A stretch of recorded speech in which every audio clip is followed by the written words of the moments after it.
Lamentations 4. How the gold has lost its luster. Even the finest gold has become dull. The sacred gemstones lie scattered in the streets. See how the precious children of Jerusalem, worth their weight in fine gold, are now treated like pots of clay made by a common potter.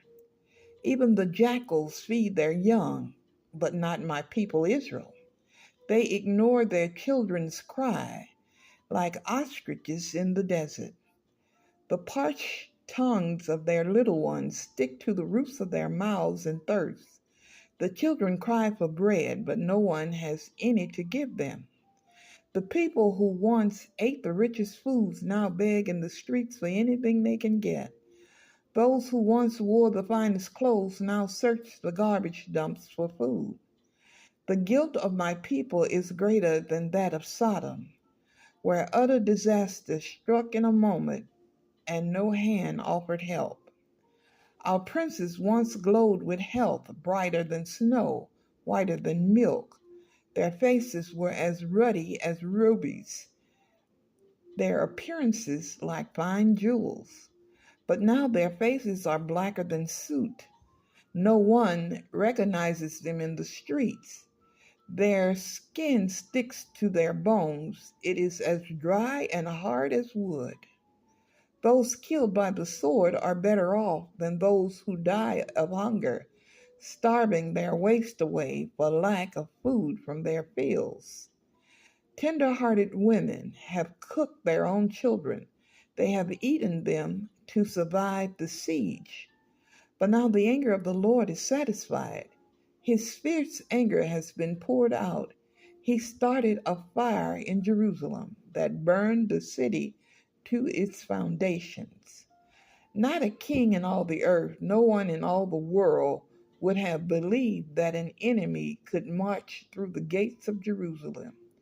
Yet it happened because of the sins of her prophets and the sins of her priests who defiled the city by shedding innocent blood. They wandered blindly through the streets, so defiled by blood that no one dared touch them. Get away, the people shouted at them. You're defiled, don't touch us. So they fled to distant lands and wandered among foreign nations, but none would let them stay. The Lord himself has scattered them, and he no longer helps them.